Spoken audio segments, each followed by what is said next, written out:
Joining us now, O'Leary Ventures Chairman Kevin O'Leary. Kevin, this is according to a new study that came out, but everybody knows how difficult it is to get into a home. Certainly the Trump administration, because they're throwing out the idea of 50-year mortgages. But will the solutions make the problem worse, not better, until home prices just come down a little bit? So let's talk about the real problem here. Sure. For almost 22 years, as interest rates went down, mortgages were being done at 3.8 to 4.5%. And that's extraordinary over 100 years, because generally speaking, the average mortgage rate was sort of 5.5 to 7.5%, even for a while at 17%. So people really got used to the idea of getting a house, 2,500 square feet, with a mortgage at 4.5%, even like floating rate mortgages at 3.9%. But those days are gone. Inflation's still north of 3% right now, and there's a lot of issues around that. And so it's very hard for the Fed to lower rates much more. And there's a big debate going on about that, as you know. This idea of a 50-year mortgage, I mean, think about it. If you're 40, which is the average age of buying a home now, you're going to be friggin' dead before the mortgage is paid off. So you're never going to own the house. I don't like this 50-year idea. You're going to pay so much interest to save $200 a month. It's not a great idea. You know, I don't shill for politicians. I've said this countless times. I think policy is what matters. This is bad policy, not a good idea. Well, Kevin, we know that the affordability is not just about the interest rates, it's about the price of homes. Those are the two inputs that make it up. But if the alternative is renting, you're still against the 50-year mortgage if it's the same payment? Yeah, I am. I am, because a 50-year mortgage, you're going to pay almost 3 times more interest than a normal mortgage, 7-year, whatever. I mean, 50 years is beyond a lifetime. If the average age is 40, as I said earlier, you're 90. Not everybody makes it that far. I mean, so you really want to end up getting rid of your mortgage over time. It also means if real rates are north close to 7%, then you're not going to be able to buy a 5,000 square foot home. You're going to buy a 1,900 square foot home. But that's just the way the world is right now. And so affordability on housing is also the input cost of what it costs to make a house. That's labor, softwood lumber, cost of land, regulations in places like California, which are impossible to work with, very hard to build a home there. So you got to think about all the other input cost issues. So I really think tariffs are part of that, because we're tariffing softwood lumber.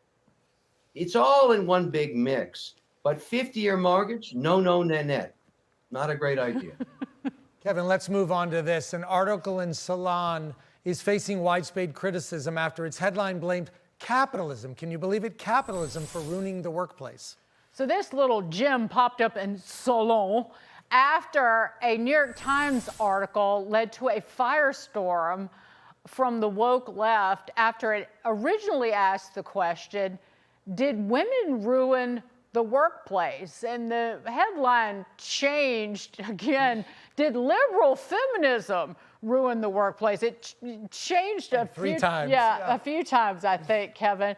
But this idea that the original discussion was it about liberal feminism in the workplace that made the workplace not function, but then somehow Salon has to clap back with this screed about capitalism.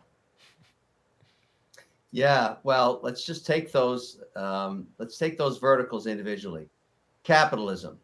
There is no country on earth with an economy like America. Why? Capitalism. Everybody's tried different ideas. They don't work. Why is it the number one economy after over 200 years? Capitalism. So let's just put that aside. Capitalism works. Now, if I were a woman today after reading that stuff, I'd be really pissed off. I don't, this DEI stuff, I don't hire based on DEI ratios. I hire based on merit.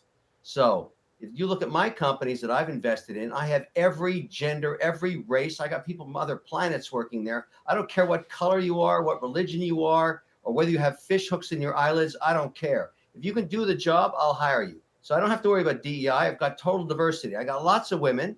In fact, in my startup companies, more of the successful ones they've run by women. That old adage, you want something done, give it to a busy mother. I think women are fantastic in the workplace. But this idea that's ruined capital, this is all crap. it's clickbait crapola. Well, I think the real conflict is the idea that capitalism can ruin a workplace. Well, workplace is meant to create capitalism, meant to make money. But I want to get back to the original premise of the first article from the New York Times, which is that women are ruining the workplace. And I know you addressed it, but what do you think they ultimately really meant when they said they ruined the workplace? They made it too difficult? They made it too expensive? What did they make it too emotional? What is it? No, they made men dress better because they come in as fashionistas. If you're wearing jeans and a t-shirt, you look like a dork. I think that's how they ruined the workplace. They made men step up and buy some good clothes. I mean, I'll put it at that. I mean, I look at our own workplaces. Women dress pretty well. They come in looking fantastic, and guys look like bozos if they're not at least competing for that. But look, this idea, even pushing this narrative, is sheer stupidity. Yeah. I mean, it pisses me off. Oh, you, O'Leary. The whole premise is that the female modes of interaction lead to wokeness. That femininity over masculinity, empathy over rationality, safety over risk is woke equals wokeness. I make money investing in women. That's what I know. So, this I'm going to keep doing it because I make money. I'm a capitalist. Yep. You can call me capitalist pig. I'm okay with it. You can call me a sow, and I'm okay with it. All right. Kevin O'Leary, good to see you.